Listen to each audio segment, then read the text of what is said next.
मौत से पहले का बिछड़ना। अद्वित हमेशा से कम बोलने वाला लड़का था।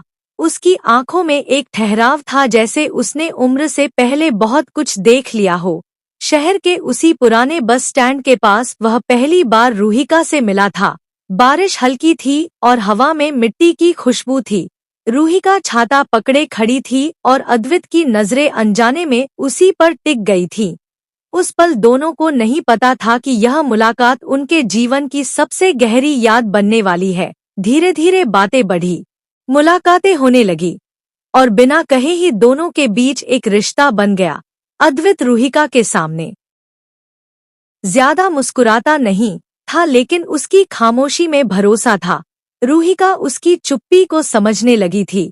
वह जान गई थी कि यह लड़का दिखने से कहीं ज्यादा टूटा हुआ है। अद्वित के पिता मोहनलाल सख्त स्वभाव के थे और बेटे की भावनाओं को कमजोरी मानते थे। माँ बचपन में ही गुजर चुकी थी और उसी कमी ने अद्वित को भीतर से खोखला कर दिया था। रूहिका के घर हालात भी आसान नहीं थे। शारदा देवी बीमार रहती थी और घर की जिम्मेदारी रूहिका के कंधों पर थी। फिर भी वह मुस्कुराती थी, क्योंकि अद्वित की आंखों में उसे अपना सहारा दिखता था। दोनों अक्सर नदी किनारे बैठते थे, जहां अद्वित अपने डर और सपनों की बातें करता था। वह कहता था कि उसे लगता है समय उसके साथ बहुत तेज दौड़ रहा है। रूहिका हंसकर कहती थी कि समय नहीं, हम डरते हैं। लेकिन सच्चाई यह थी कि अद्वित को अपने भीतर उठती थकान का कारण पता था। उसने अपनी बीमारी किसी को नहीं बताई थी। सिर्फ डॉक्टर सिद्धार्थ को पता था कि अद्वित के पास वक्त बहुत कम है। कबीर, जो उसका सबसे अच्छा दोस्त था, कई बार उससे पूछता कि वह इतना थकासा क्यों रहता है। अद्वित बात टाल देता था, क्योंकि वह नहीं चाहता था कि उसकी वजह से किसी की आंखों में आंसू आए। उधर रूहिका के लिए अर्जुन नाम का रिश्ता तय किया जा रहा था। अर्जुन अच्छा इंसान था, लेकिन रूहिका का दिल कहीं और था। अन्वी, जो उसकी सहेली थी, सब जानती थी और उसे समझाती थी कि वह अपनी माँ की हालत को देखते हुए सही फैसला ले। रूहिका रातों में जागकर सोचती थी कि क्या प्यार से बड़ा कोई फर्ज होता है, और हर बार अद्वित का चेहरा उसके सामने आ जाता था। एक दिन अद्वित ने रूहिका से कहा कि अगर कभी वह उससे दूर हो जाए तो उसे रोकने की कोशिश मत करना। रूहिका नाराज हो गई थी। उसने कहा कि यह कैसी बात है, लेकिन अद्वित सिर्फ मुस्कुरा दिया। उसे पता था कि वह जिस रास्ते पर है वहां से लौटना संभव नहीं। बीमारी अब उसे रोज तोड़ रही थी। सांसें भारी होने लगी थीं। डॉक्टर सिद्धार्थ ने साफ कह दिया था कि अब ज्यादा देर नहीं है। अद्वित ने उसी रात नदी किनारे बैठकर रूहिका के नाम एक खत लिखा। उसमें उसने अपने हर एहसास को उतार दिया, लेकिन वह खत कभी देने की हिम्मत नहीं जुटा पाया। अगले दिनों में रूहिका की सगाई तय हो गई। उसने अद्वित को बताया तो अद्वित ने पहली बार खुलकर रोने की कोशिश की, लेकिन आंसू भी जैसे थक चुके थे। उसने बस इतना कहा कि वह खुश रहे। रूहिका ने उसके हाथ थाम लिए और कहा कि खुशी उसके बिना अधूरी है। उसी पल अद्वित को लगा कि शायद अब उसे सच बता देना चाहिए, लेकिन डर ने उसे फिर रोक लिया। कुछ दिनों बाद अद्वित अचानक अस्पताल में भर्ती हो गया। कबीर ने रूहिका को खबर दी। रूहिका दौड़ती हुई आई। अस्पताल के सफेद गलियारों में उसकी सांसें कांप रही थी। अद्वित बेड पर लेटा था, कमजोर लेकिन मुस्कुराता हुआ। उसने रूहिका को पास बुलाया, उसका हाथ पकड़ा और कहा कि वह हमेशा से उसे चाहता रहा है। रूहिका की आंखों से आंसू बहने लगे। उसने पूछा कि उसने पहले क्यों नहीं बताया। अद्वित ने धीमी आवाज में कहा कि क्योंकि वह नहीं चाहता था कि वह किसी टूटे हुए इंसान से बंध जाए। उसी पल डॉक्टर सिद्धार्थ ने इशारों में बता दिया कि समय बहुत कम है। रूहिका ने अद्वित का सिर अपने कंधे पर रख लिया।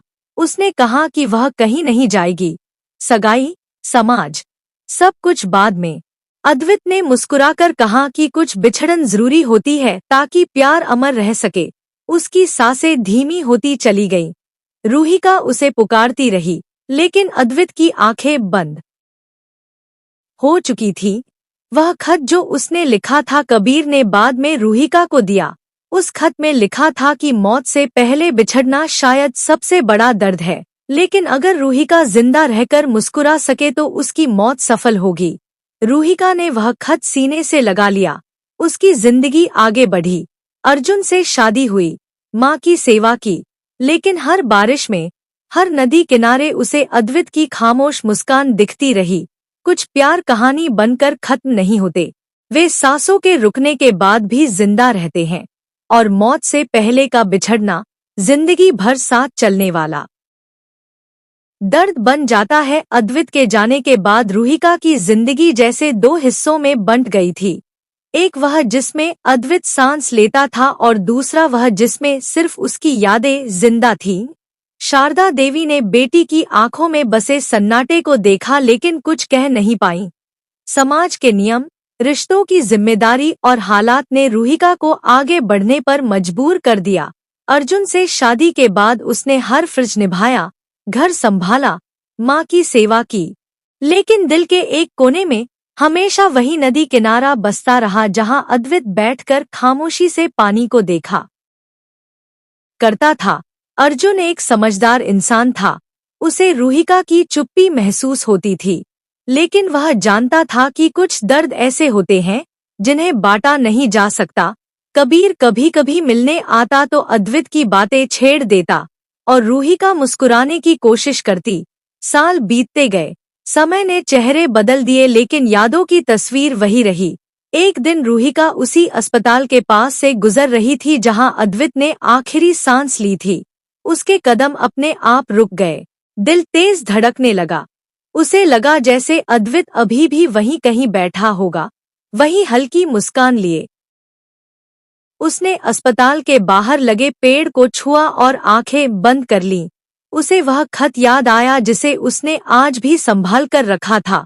उस खत की स्याही हल्की हो गई थी लेकिन शब्द अब भी उतने ही भारी थे। रात को उसने अर्जुन को पहली बार सब कुछ बताया, बिना रोए, बिना आवाज ऊंची किए। अर्जुन ने चुपचाप उसका हाथ थाम लिया। उस पल रूहिका को एहसास हुआ कि जिंदगी ने उससे बहुत कुछ छीना लेकिन कुछ सहने की ताकत भी दी। वह जान गई कि अद्वित का प्यार उसकी मंजिल नहीं था बल्कि उसकी ताकत था।